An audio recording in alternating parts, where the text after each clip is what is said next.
على رسوله الكريم أما بعد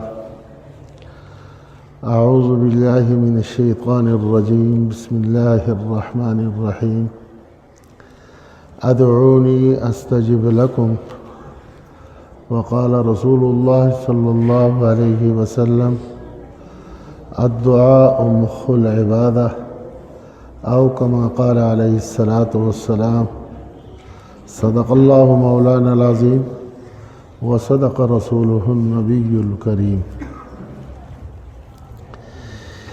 ایک دفعہ درود شریف پڑھ لیجیے۔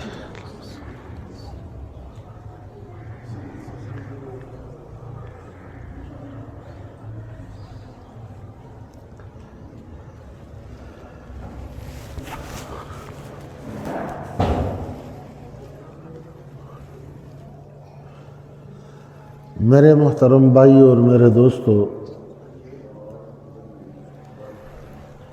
یہ جو آیات کریمہ میں نے آپ حضرات کے سامنے تلاوت کی ہے اور اس کے ساتھ حدیث شریف، یہ اتنے جامع معنی ہیں اور اتنی عجیب ہے کہ اس میں ہر مرض کی دوا، ہر مصیبت اور مشکل کے حل، ہر الجھن کے لیے اللہ نے آسانی کی ترتیب ہمیں سمجھائی ہے۔ دیکھیں، یہ دنیا تضادات کا مجموعہ ہے۔ یہاں یہ نہیں ہو سکتا کہ ہمیشہ کے لیے خوشیاں ملے اور ہر وقت انسان خوش رہے اور پوری زندگی، یعنی پیدائش سے لے کر کے موت تک، وہ پوری کی پوری خوشی کے ساتھ رہے۔ اور یہ بھی نہیں ہو سکتا کہ پیدائش سے لے کر کے موت تک کی زندگی ان کی تعب، تکلیف، مصیبت اور دردوں سے معمور ہو، بلکہ یہ تضادات کا مجموعہ ہے۔ جہاں رات ہے تو رات کے بعد فوری طور پر اس کے اختتام دن پہ ہوتا ہے اور دن طلوع ہو جاتا ہے اور رات چھٹ جاتی ہے۔ اسی طریقے پر جب رات دن جب ہم دیکھتا ہے تو وہ دن کی روشنی چلتے مغرب پر وہ منتج ہو کر کے ختم ہو جاتی ہے۔ آپ نے دیکھا کہ کچھ دنوں پہلے گرمی تھی، ہم ایسیاں چلاتے تھے، اور آج آپ دیکھ رہے ہو کہ سردی ہے، اور ہر ایک سردی سے بچنے کے لیے اپنے بساط کے مطابق لباس استعمال کر رہا ہے۔ آپ نے دیکھا کہ ہم بچے تھے، کچھ بھی خود نہیں کر سکتے تھے، والدین کیا کرتے تھے، پھر جوان ہو گئے، زندگی ڈھل گئی، بوڑھے ہو گئے۔ تو دیکھو، صحت ہے تو بیماری ہے، خوشی ہے تو غم ہے، رونا ہے تو ہنسنا ہے، یہ تضادات کا مجموعہ ہے۔ اب جب یہ تضادات کا مجموعہ ہے تو خلاق کائنات نے یہاں ایسی زبردست ہر چیز کے حل اس حضرت انسان کے لیے رکھی ہے کہ آدمی حیران رہ جاتا ہے۔ فرمایا، میرے بندے، جب تم جاؤ گے دنیا میں، تو دنیا میں جب تم رہو گے تو تمہیں ان تمام حالات سے گزرنا ہوگا، اور جب ان تمام حالات سے تمہیں گزرنا ہوگا تو جب غم آئے گا تو تم کیا کرو گے؟ جب تمہارے مسائل الجھ جائیں گے تو کیا کرو گے؟ جب تم بیمار ہو جاؤ گے تو کیا کرو گے؟ جب تمہیں کسی چیز کی ضرورت ہوگی تو ضرورت کو کیسے پورا کرو گے؟ لہذا ان تمام چیزوں میں اب ہمیں بتلانا چاہ رہے ہیں کہ تجھے جو دنیا میں نے بھیجا، اس کی بنیادی وجہ یہ ہے کہ تم میرے بندے بنو اور مجھے اپنا معبود اور مجھے اپنے رب تسلیم کر لو۔ اور پھر اس کے لیے اللہ نے ہمیں احکامات دیے۔ اس احکامات کی سمجھانے کے لیے حضرات انبیاء علیہ السلام کے سلسلے کو جاری فرمایا، اور آخر میں سید الرسل فدا کا ابی و امی صلی اللہ علیہ وسلم جناب عزت مآب رسول اکرم کو مبعوث فرمایا۔ آپ کے ایک ایک سنت میں ہمارے لیے حیات پناہ ہے، اور بیچ کے ان احکامات کے اعتبار سے فرمایا کہ جا کے میرے امتیوں کو سمجھاؤ۔ اب آپ تشریف لائے اور آپ نے وہ احکامات بہترین انداز پر امت کے طرف منتقل فرمایا۔ لہذا اگر آپ دیکھتے تو نماز میں عجز کے اظہار ہے، اس لیے فرمایا اللہ سب سے زیادہ قریب بندے کو سجدے میں ہوتا ہے، اور اس میں تضرع، اپنے بیسپاتی، اپنا نہ ہونا، اپنا عجز اللہ کے سامنے سر رکھ کر کے اظہار کرتا ہے کہ اللہ میں کچھ نہیں ہوں، جو کچھ بھی ہے وہ تو ہے۔ لہذا اگر اس کو دیکھے، حج کو دیکھے، پھر مالی عبادات کو دیکھ لے، یہ سب میں مقصود یہ ہے کہ آدمی اپنے آپ کو کہے کہ میں بندہ ہوں اپنے رب کا، اور میں اپنے جان کے اعتبار سے، مال کے اعتبار سے اپنے رب کے حکم کے پابند ہوں، اور اس کے کامل اظہار، کامل تمام عبادات کا، نماز ہے، روزہ ہے، حج ہے، زکوٰۃ ہے، جہاد ہے، ان تمام عبادات کو دیکھ لیا جائے، صدقات ہے، صلہ رحمی ہے، سچ ہے، یہ سب عبادات کو لے کر کے اس کا خلاصہ اللہ کے سامنے عجز کا اظہار ہے، اور اس تمام عبادات کا خلاصہ وہ دراصل دعا ہے۔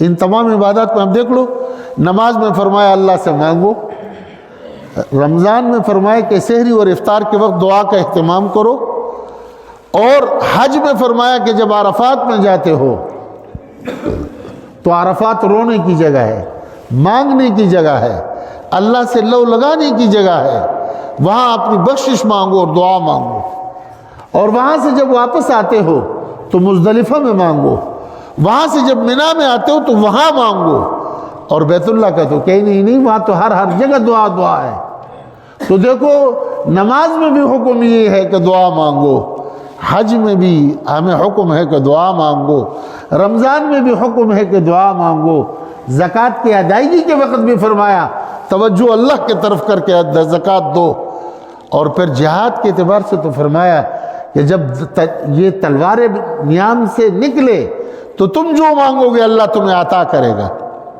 لہذا تمام عبادات کے اعتبار سے ہمیں کہہ رہے ہیں کہ تم دعا مانگو۔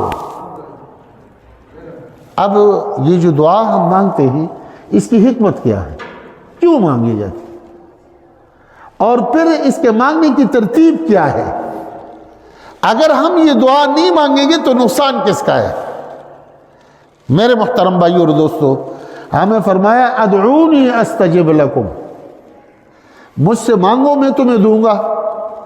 تو آپ نے بہت سے ساتھیوں کو دیکھا ہوگا کہ وہ کہتے جی میں تو بہت دعائیں کرتا ہوں، پتہ نہیں مجھ سے کیا گناہ ہو گیا۔ انا للہ و انا الیہ راجعون، یعنی ایسے لگتے ہیں ہم کہ ہم نے تو کبھی گناہ کیے ہی نہیں تھا، ہمیں تو پتہ نہیں لگا کیا ہم سے ایسے کوئی غلطی سرزد ہو گئی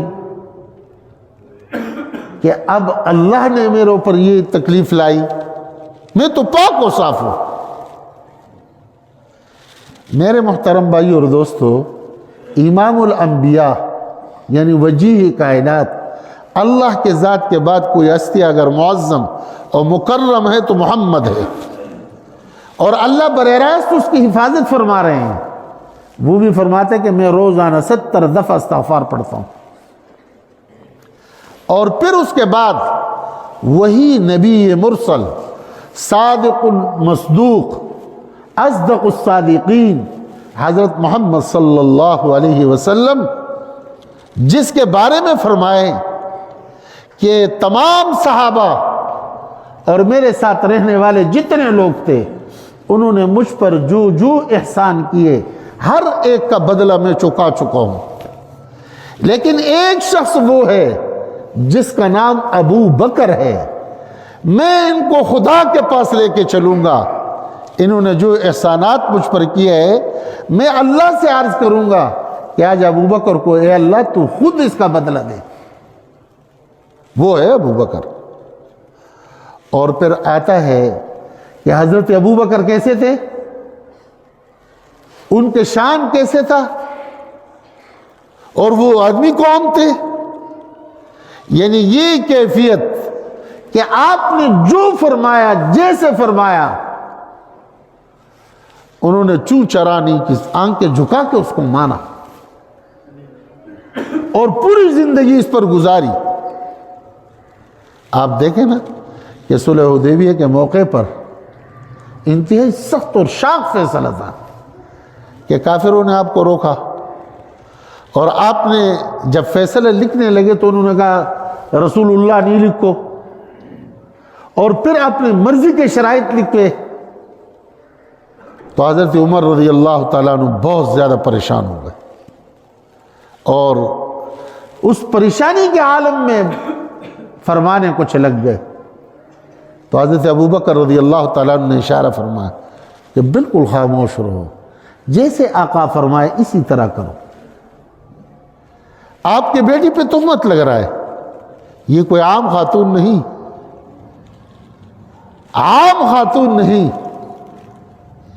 عائشہ طیبہ طاہرہ، جس کا بستر وحی کے مسند محمد صلی اللہ علیہ وسلم کے عزت ناموس، اور کس کے بیوی پر؟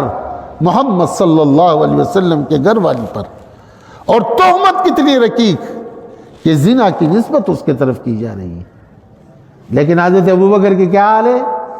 آنکھ کے جھکا کے قرآن کی تلاوت کر رہے ہیں، اور زارو قطار رو رہے ہیں، زارو قطار رو رہے ہیں، اور اپنے بے بسی بے کسی اپنے کمزوری کا اظہار اللہ کے سامنے کر رہے ہیں۔ اے اللہ تیرے سوا کون ہے؟ اے اللہ تو ہی کر لے۔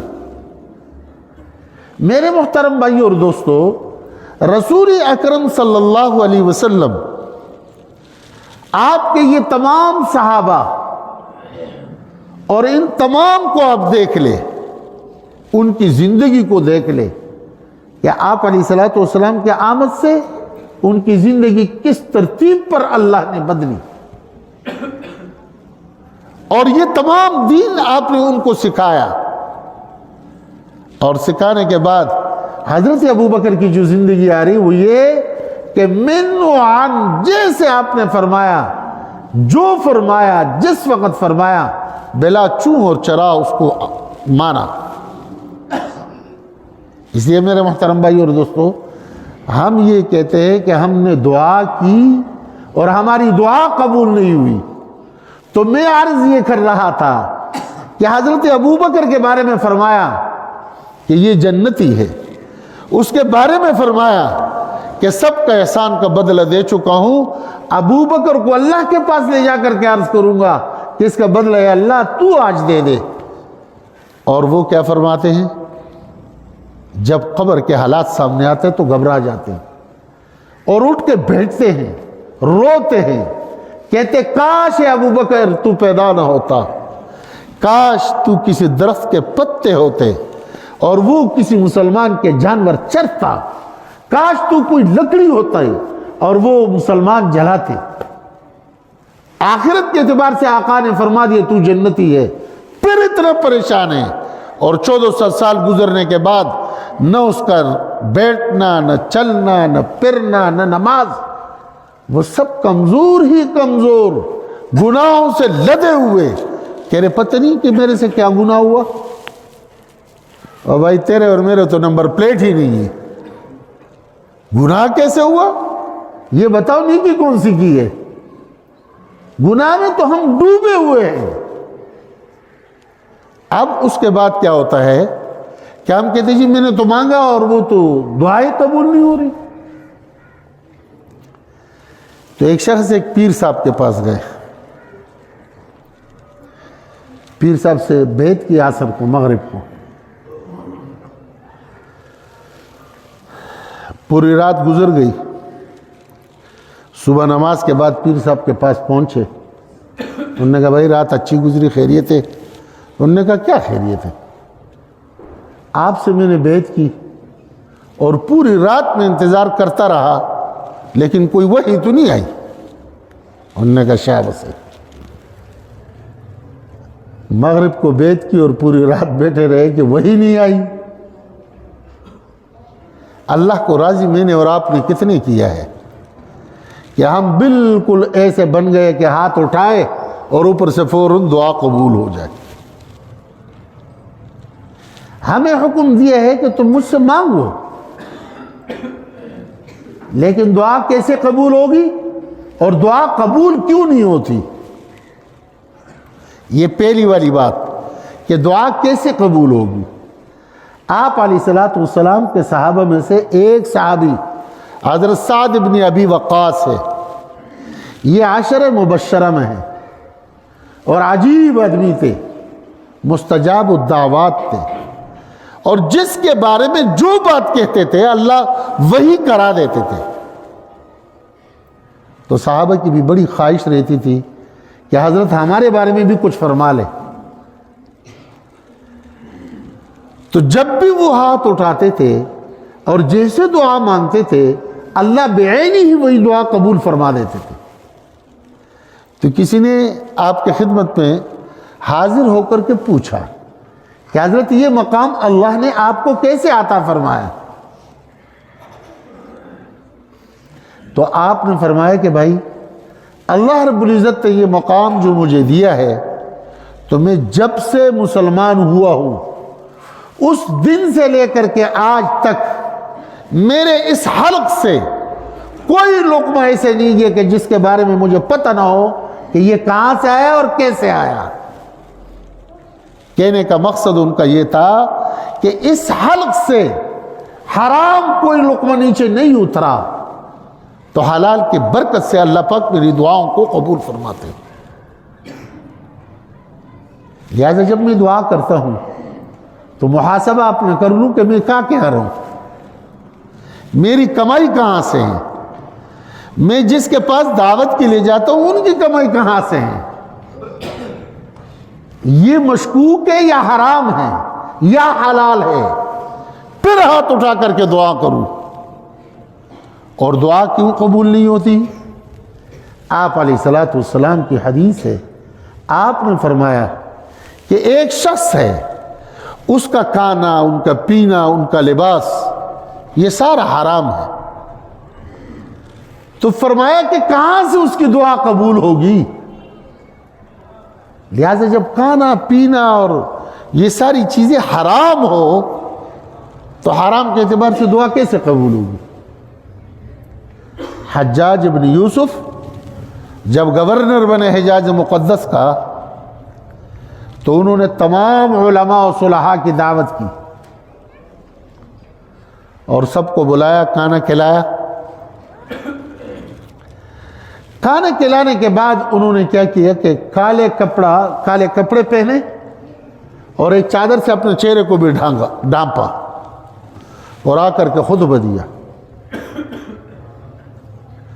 اور خطبہ دینے کے بعد کہنے لگے یا معاشر العلماء، اے علماء کے جماعت اور اے جتے، سن لو آج حجاج بن یوسف کی باتیں کہ ابھی تک جو بھی گورنر آتے تھے، امیر آتے تھے اور وہ کچھ کرتے تو تم لوگ فوراً بد دعا کرتے تھے اور بد دعا کی وجہ سے اللہ پاک ان کا کام تمام کرتے تھے۔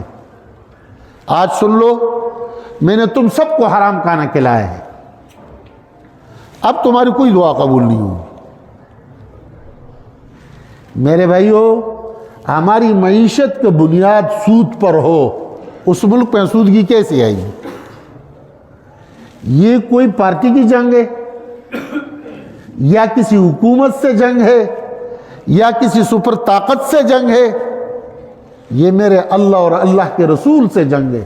فَأْذَنُوا بِحَرْبٍ مِّنَ اللَّهِ وَرَسُولِهِ، کل عام فرما رہے ہیں کہ سود کرو گے تو اللہ اور اللہ کے رسول کی جنگ کے لیے تیار ہو جاؤ۔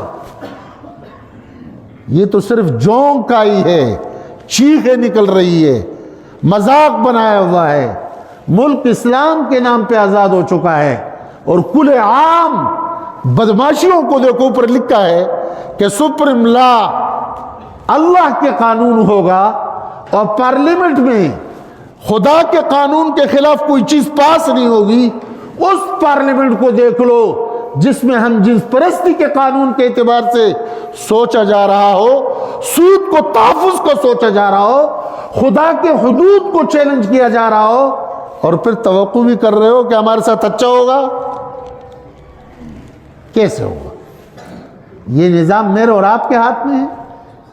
یہ زمین میری اور آپ کی ہے، یہ آسمان میرے اور آپ کے ہاتھ میں ہے، یہ میرے اللہ کے ہاتھ میں ہے۔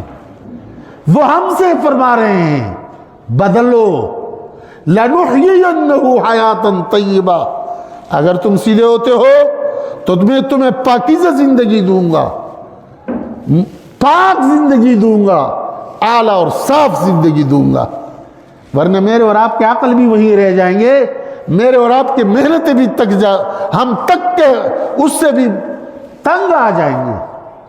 کرنے والی میرے خدا کی ذات ہے۔ اور میرے بھائیو ابھی تو چیخیں نہیں نکلی، ابھی اور نکلے گی، سارے لگے ہوئے ہم یوں کر دیں گے، ہم یوں کر دیں گے، تم کر کیا سکتے ہو؟ ہماری مثال یہ جو ویران گھریں ہوتی نا، اور اس میں اوپر یہ جو مکڑیاں یہ جالوں کو بونتے ہیں، ایک مکڑی ایک سے وہاں جا رہی ہے، وہاں سے ادھر آ رہی ہے، میں نے وہ تن کے ادھر رکھ لیا، ادھر کو ادھر کر دیا، گھر والے آ کے ایک جھاڑو لیتے اور پورا پیر کر کے رکھ دیتا ہے، کسی کو کوئی پتہ ہی نہیں ہوتا۔ اللہ کے سامنے میرے اور آپ کی تدبیر کیا ہے؟ جب وہ اللہ کہہ رہے کہ سیدھے ہو جاؤ، ہم کہتے نہیں۔ آج تو اللہ معاف فرمائے ہم اس حد تک گئے ہیں کہ اب اللہ اور اللہ کے رسول کو بھی مشورے دے رہے ہیں کہ نہیں یہ تو یوں نہیں ہونا چاہیے تھا، یوں ہونا چاہیے تھا۔ دین کو جدید تقاضوں کے مطابق آمائن کرو۔ انا للہ و انا الیہ راجعون۔ کہاں جا رہے ہیں ہم؟ یہ ہم کیا کر رہے ہیں؟ اس لیے میں یہ عرض کر رہا تھا کہ دیکھو میرے پیارو، یہ کہنے کہ میری دعا قبول نہیں ہوتی، یہ مت کہو۔ یہ کہنے کہ میری دعا جو قبول نہیں ہوتی، میری کمی کیا ہے؟ میری کمائی حلال ہے، دعا میں صحیح طریقے سے کر رہا ہوں، پھر دعا کی ترتیب میں نے اپنائی ہے، تو پھر آپ دیکھ لیں کہ ہو رہا ہے یا نہیں ہو رہا۔ اس لیے میرے محترم بھائی اور دوستو، دعا کی اہمیت پہچاننا، اللہ سے مانگنا، اور جو جو وقت دعا کی ہے اس وقت اس کا اہتمام کرنا۔ آپ نے دیکھا ہے کہ سارے لوگ پریشان ہو جاتے ہیں، پھر جب یہ جاتے ہیں نا تحویز والوں کے پاس، اللہ نے بھی عذاب سے ہی مسلط کی ہے، اور فرمایا بھی حدیث میں آتا ہے کہ میں اپنے بندے کے گمان کے مطابق ہوں۔ یہ کہے کہ مجھے اس درخت سے ملے گا، اللہ کہتے جاؤ۔ تو ایک کے پاس جاتا ہے، وہ کہتے تیرے اوپر سحر ہے۔ دوسرے کے پاس جب پہنچتا ہے تو وہ کہتے نہیں، تیرے اوپر جنات بیٹھے ہوئے ہیں۔ چوتھے کے پاس جاتے کہتے تیرے اوپر نظر ہے۔ پانچویں کے پاس جاتے کہتے تیرے کو آپ پر اسیب کی سایہ ہے۔ پیسہ بھی برباد، وقت بھی برباد، اور وہمی ہوتا چلا جا رہا ہے۔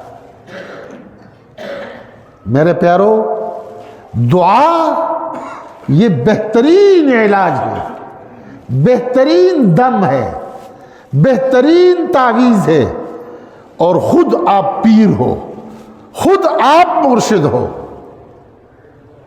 اللہ نے جب ہمیں قرآن میں فرمایا مجھ سے مانگو میں قبول کروں گا، تو یہ شیطان جو ہمارا دشمن ہے، نظر ہمیں نہیں آ رہا، تو وہ ہمیں کیا کہتے ہیں؟ وہ بھائی تو گناہگار ہے، تیرے کون سی دعا قبول ہوگی؟ اور اللہ ایسے سن لے گا تیرا؟ لہذا یہ ہمیں سمجھاتا ہے کہ اب جاؤ تم فلاں بابا کے پاس، اور ادھر کالی مرغی لے کے جاؤ اور کہو بابا کو تیری مردی نہیں ایسے سن دی نہیں، ککڑ کے پتر دے۔ بابا کا یہی کام رہ گیا۔ بابا نے پوری زندگی عبادت کی ہوگی، اگر بابا ہے تو میں کیوں نہ کروں؟ یہاں اللہ نے جو فرمایا کہ مجھ سے مانگو، تو اس میں لکھتے ہے کہ بابا مانگے یا مولی صاحب مانگے یا قاری صاحب مانگے۔ عجیب ہماری ترتیب ہوتی ہے، پوری زندگی ہماری گزرتی ہے، خود قرآن کو ہاتھ نہیں لگاتے۔ جب مر جائے تو ان دنوں میں وہ بیٹے بڑے زبردست فعال ہوتے ہیں، جی میرے والد صاحب کے لیے ختم کر لے۔ تو باپ آپ کا ہے، تو یہ طلبہ کو کیا لگا کہ آپ کے باپ کے لیے قرآن پڑھے؟ کیوں پڑھے؟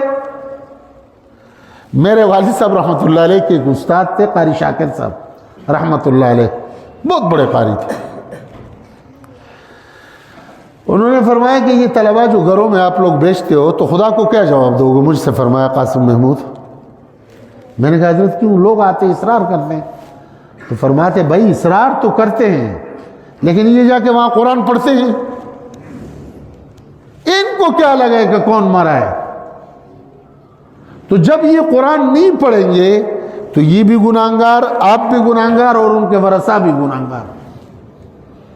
فرمایا کہ میں جب چھوٹا تھا تو لاہور میں ہم ایک جگہ ختم کے لیے گئے تو قرآن تو اپنی جگہ پر رہ گئی، ہم نے وہاں کیا کر لیا؟ والشمس والضحاہا، بیچ میں چنہاہا ولا یخاف عقباہا، کہنے کا ختم ہو گیا. اور پھر کیا کہتے ہیں کہ میں مولی صاحب ایک دیگ لے کے آؤں گا، تو ایک دیگ سے ہو جائے گا کام. پوری زندگی اس نے قرآن کے خلاف گزاری ہے، اب ایک دیگ پر اس کی مغفرت کروا رہے ہو. کہنے کا مقصد یہ ہے کہ میرے پیارو، جو اللہ کے نبی نے فرمایا اس کو کرو، اور اس کے لیے سب سے بہترین کام یہ ہے کہ خود دعا کا اہتمام کرو. دعا جب کرو گے تو دل میں رقت پیدا ہوگی، دعا کرو گے اللہ سے تعلق مضبوط ہوگا، دعا کرو گے الجھنوں سے نجات پاؤ گے، دعا کرو گے اللہ کے ساتھ دن بدن تعلق بنتا چلا جائے گا. لہذا جب ہم نے اپنی ضرورت اللہ سے نہیں کہی اور اللہ سے تعلق بنے گی اس بنیاد پر کہ میرے جو الجھن ہیں میں اللہ کے سامنے رکھتا ہوں اور وہ اللہ قبول کر دیتے ہیں، اللہ پہ یقین کرو آدمی حیران رہ جاتا ہے. کویت کے بہت بڑے مبلغ گزرے، محمد ابن قحطان، وہ لکھتے ہیں کہ ہم رات کے سفر کر رہے تھے تو فرمایا کہ میں تھا، میری گھر والی تھی، بچے تھے. تو ایک جگہ میں مجھے ایک آواز آئی تو میں نے سوچا کہ میں گاڑی کھڑی کر دوں. پھر میں نے کہا رات کا اندھیرا ہے چلتا ہوں. تو ہم نکل گئے. جب گھر پہنچے تو میں نے جیب میں جب دیکھا تو میں نے کہا ہو چابیاں تو میں نے پیچھے سیٹ پہ رکھی تھی. تو میں نے پیچھے معلوم کیا، میں نے کہا چابیاں ہیں؟ تو گھر والی نے جب دیکھا تو کہنے لگا وہ تو بچے نے کئی بار پھینک دیا. میں نے کہا او، وہ جو رات کو آواز آئی تھی وہ یہی تھا. آپ گھر میں کیسے جائیں گے؟ چابی تو ایک ہی تھی. تو فرمانے لگے کہ میں نے اسی وقت ہاتھ اٹھایا اور مانگنے لگا اے فتاح. اللہ کے 99 نام ہے، ایک نام ان کا فتاح ہے، کھولنے والا. میں نے کہا اے کھولنے والے اللہ، یہ دروازہ میرے لیے مشکل ہے، میں چابی کا محتاج ہوں، میرے رب تو محتاج نہیں، ہماری اس پریشانی کو حل فرما دے. اے علیم جاننے والا، تجھے سب چیزوں کا خبر ہے، اے اللہ اس کا انتظام تو فرما دے. دعا کی نا، اور دعا کرنے کے لیے اگر ہاتھ نہیں بھی اٹھایا تو دل سے دعا کی جائے. تو فرمایا میرے گھر والے نے کہا اب کیا ہوگا؟ میں تو ہمیشہ آپ سے کہتی تھی کہ دوسری چابی بنواؤ. تو فرمانے لگے میں نے ان سے کہا گھبراتے کیوں؟ اتنے بڑے کائنات جس خلاق نے پیدا فرمایا، خالق نے پیدا فرمایا، اس سے درخواست کر لی میں نے، ہمارا کام کرے گا انشاءاللہ. فرمایا اتنے میں اذان ہو گئی تو میں نے ان کو کہا چلتے نماز مسجد میں پڑھ لیتے ہیں اور پھر اس کے بعد اس کو دیکھتے ہیں. فرمایا میں مسجد میں پہنچا، وہ خواتین کی جگہ پہ گئی، میں مردوں کی جگہ میں آ گیا. میں نے 2 رکعت کی نیت باندھ لی تو دیکھا کہ سامنے قرآن عظیم کی تیپائی پہ ایک چابی پڑی ہوئی تھی، اور یہ چابی گزشتہ 1 سال سے میں دیکھتا رہا. تو میں نے 2 رکعت نماز پڑھی. نماز پڑھنے کے بعد اس چابی کو اٹھایا اور سیدھا گھر چلا گیا اور بسم اللہ پڑھ کر کے اور کہہ دیا یا فتاح یا علیم، اور یوں کھولا تو دروازہ کھل گیا. میرے پیارو، اللہ آج اپنی طاقت کے ساتھ موجود ہے. میرے اور آپ کا اللہ ہے، اپنی والدے سے 70 گنا زیادہ محبت کرنے والا ہے. کیوں نہیں مانگتے ہم اسے؟ کیوں نہیں لیتے اس اللہ سے؟ کیوں نہیں روتے اس اللہ کو؟ اور کیوں نہیں چمٹتے اس اللہ سے؟ رو رو کر کے اپنے اللہ سے اپنا صلح کروا لو. آپ کے رزق کا مسئلہ ہے، آپ کے کاروبار کا مسئلہ ہے، آپ کی تعلیم کا مسئلہ ہے، میرے اور آپ کے مشکلات کا مسئلہ ہے، یہ سب میرا اللہ حل کرائے گا. اور حل کرنے کا بہترین طریقہ یہ ہے کہ فرض نماز کے بعد یہ نہیں کہ مولوی صاحب کو بیٹھاؤ بولو آپ زور زور سے قراردادیں پاس کرو. مولوی صاحب جو دعائیں کر رہے ہیں میرے حاجت الگ ہے، مولوی صاحب کے الگ ہے. اور اجتماعی دعا کے اعتبار سے تو علماء کے مفتیان اعظام سے پوچھو کہ اس کی حقیقت کیا ہے. بھائی میرے لیے میری دعا ہے، میری ضرورت میری ہے، فرض نماز کے بعد بیٹھ کے خوب مانگا جائے. اور پھر دوسری بہترین وقت جو ہے رات کا آخری حصہ ہے. حدیث میں آتا ہے، حضرت ابو ہریرہ کی روایت ہے اور صلاۃ تہجد میں اس کو ذکر کیا گیا ہے.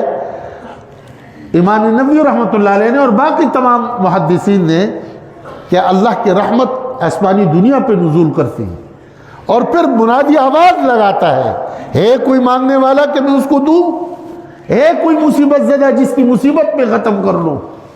یہ اللہ آواز جب لگا رہے ہیں تو میں اور آپ کیوں نہ مانگیں. لہٰذا میرے محترم بھائیو اور دوستو، دعاؤں کا خوب اہتمام کرو، اپنے بچوں کو دعاؤں پہ لگاؤ اور اس کے پھر فوائد کو دیکھ لو. میرے چھوٹے سے پوتا ہے، واجد اس کا نام ہے، تو وہ آج کل بڑا عجیب آدمی میرے پاس آ جاتا ہے تو پوچھتا ہے جب پیسوں کی ضرورت ہوتی ہے، کہتے دادا اللہ نے پیسے دیے؟ میں کہتا ہوں بیٹا نہیں ہے جیب میں. کہتے میں نے تو ابھی مانگا تھا ابھی تک نہیں دیا. میں نے کہا بیٹا دوبارہ مانگ لو. اور آج اللہ کی بھی عجیب شان ہے، معصوم بچے تو معصوم ہیں، جب وہ صحیح دل سے دعا کرتے اللہ پاک اس کو قبول بھی کر لیتے. بچوں کو شروع سے لگاؤ، اللہ سے بڑا دینے والا کون ہے، اللہ سے بڑا جواد کون ہے، غنی کون ہے، رحیم کون ہے، نوازنے والا کون ہے. گھر والوں کو لگاؤ، بچوں کو لگاؤ، خود لگو، خوب مانگو، خوب مانگو.